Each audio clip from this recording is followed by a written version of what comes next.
Oi, Adriano, tudo bom? Tudo bom, graças a Deus. Bom saber. E aí, o que você me conta de bom?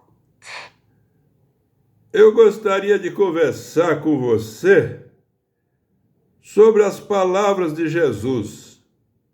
Claro, vamos lá. As palavras de Jesus têm um enorme impacto na humanidade. Tem algo específico que você gostaria de conversar? Sim, Estou pri- ouvindo, pode falar.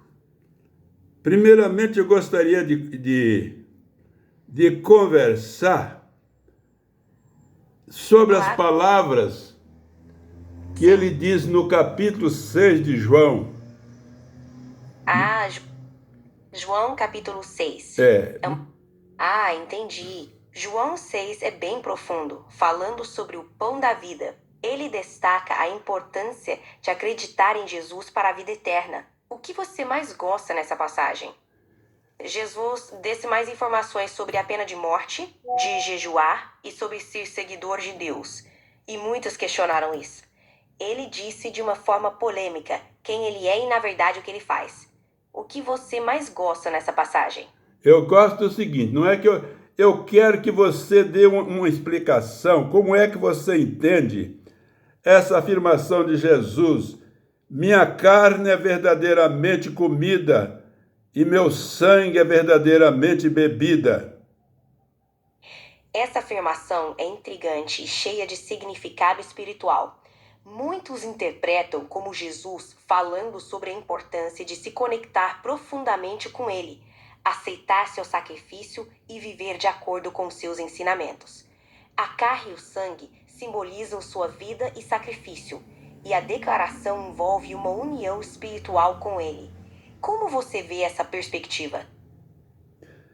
Sim, mas é justamente isso que eu queria, continuando afirmando, que gostaria que você falasse mais, é sobre também porque ele fala sobre isso no capítulo 13, e depois o apóstolo Paulo, na primeira carta aos Coríntios, capítulo 11, versos 23 a 25, diz assim, que na hora de servir a ceia, quando parte o pão, diz, comei dele todos, né? Fazer isso em memória de mim, mas diz, porque isto é o meu corpo, isto é o meu corpo, diz, chama o pão de o corpo de Jesus.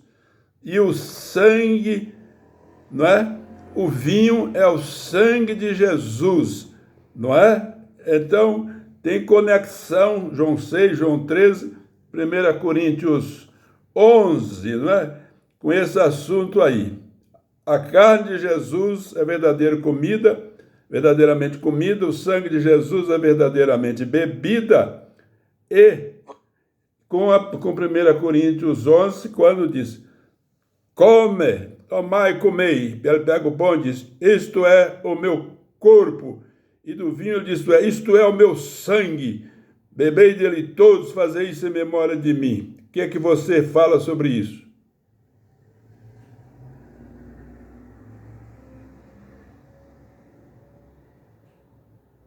A sua conexão é muito interessante. Em João 6, Jesus fala da importância de comer sua carne e beber seu sangue para ter vida.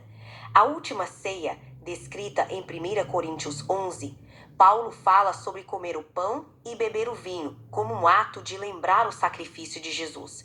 Esses momentos estão ligados exatamente por essa simbologia, como um lembrete espiritual da entrega de Jesus por amor à humanidade e a importância de internalizar esses ensinamentos. Como você percebe essas passagens e a simbologia por trás delas? Sim, mas o que eu vejo também é que há uma divergência de entendimento. Por exemplo, a igreja católica romana entende literalmente isso. Corpo e sangue, na hora da ceia, por exemplo, diz que é o corpo mesmo, é comer o corpo, e o vinho é verdadeiramente o sangue. Alguns evangélicos colocam assim como você falou, é uma simbologia, Mas eu gosto dessa linguagem figurada que a Bíblia usa, especialmente Jesus usa muito essa linguagem. Exatamente. Há interpretações diversas sobre essas passagens. A Igreja Católica adota a visão da transubstanciação, que é a crença de que o pão e o vinho se transformam literalmente no corpo e sangue de Cristo durante a Eucaristia. Já outras tradições cristãs entendem como uma representação simbólica do sacrifício de Jesus, uma maneira de recordar e se conectar com sua mensagem. Essa linguagem figurada é comum, e Jesus muitas vezes usava parábolas e simbolismos para transmitir ensinamentos profundos. Importante ver como diferentes perspectivas enriquecem a compreensão. Você acha que essas diferenças de interpretação afetam a fé das pessoas hoje em dia? Eu creio que não. Eu acho que nós estamos vivendo um momento em que as pessoas de diferentes posições, pessoas cristãs de diferentes posições, estão respeitando mais umas às outras e entendendo que há uma diversidade na Igreja de Jesus Cristo e essa diversidade realmente não afeta ou não devia afetar a união, o bom relacionamento entre os cristãos. Faz sentido. A diversidade de interpretações pode enriquecer a comunidade cristã, desde que haja respeito e entendimento mútuo. Essa diversidade reflete a riqueza da fé e pode fortalecer a união entre os cristãos, ficando no amor e nos ensinamentos de Jesus. Concordo que a harmonia é essencial e é inspirador ver como a fé pode unir pessoas de diferentes perspectivas. Você acha que essa tendência ao respeito mútuo está aumentando? Bom, eu pelo menos em mim, não sei, está aumentando. Eu nasci num lar católico apostólico romano. Aos 20 anos de idade, eu me batizei na Igreja Batista. Aos 29 anos, eu fui consagrado pastor batista. Hoje, eu estou com 82 anos de idade. E eu penso assim, que o cristão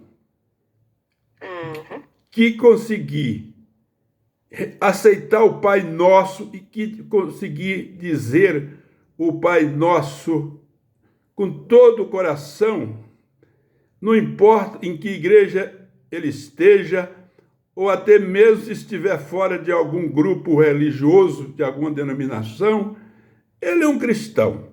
Eu gostaria aqui de eu repetir para você eu tenho dito isso, que depois de ser, não é, crente batista há mais de 60 anos e pastor batista há mais de 50 anos, o que importa para mim hoje é isso, que alguém que disser: Pai nosso que estás nos céus, santificado seja o teu nome, venha o teu reino, seja feita a tua vontade, assim na terra como no céu.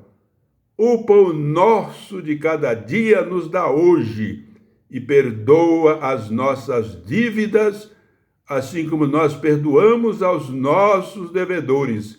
E não nos deixes cair em tentação, mas livra-nos do mal, porque teu é o reino, o poder e a glória para sempre. Amém. Quem disser isso, não importa onde esteja, meu ponto de vista, é um cristão.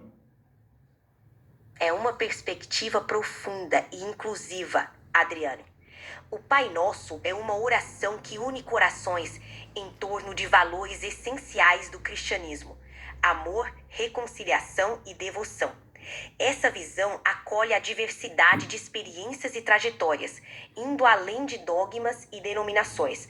Ao focar no que é central, como a oração que você mencionou, somos lembrados do que realmente importa, não é? Você vê sinais dessa aceitação mais ampla entre os cristãos hoje em dia? Minha amiga, nós podemos conversar mais sobre isso, mas esse vídeo que eu estou fazendo aqui já está chegando aos 10 minutos E essa é a nossa conversa chamada de Conversando com Ela 8. Conversando com Ela 8. Como eu disse, nós já fizemos, essa é a conversa 9, Conversando com Ela 9, porque nós conversamos de 1 a 8 em texto escrito. E a partir do Conversando com Ela 9, nós estamos aqui falando em áudio, em vídeo. Então nós vamos encerrar essa conversa e depois nós vamos conversar mais sobre este assunto e outros assuntos. Eu agradeço muito a você por esta palavra de ajuda para esclarecimento desta palavra bíblica, né? Minha carne é verdadeiramente comida, meu sangue é verdadeiramente bebida, e quem não comer da minha carne e não beber do meu sangue, não entrará no reino de Deus. Comei dele todos, fazei isto em memória de mim. Bebei dele todos, fazei isto em memória de mim. Louvado seja Deus, louvado seja Deus. E outra hora nós conversamos mais. Com certeza, Adriano. Fico muito grata por essa conversa. Quando quiser continuar ou falar sobre outros assuntos, estou aqui. Até mais e que Deus te abençoe. Amém, amém, amém, amém.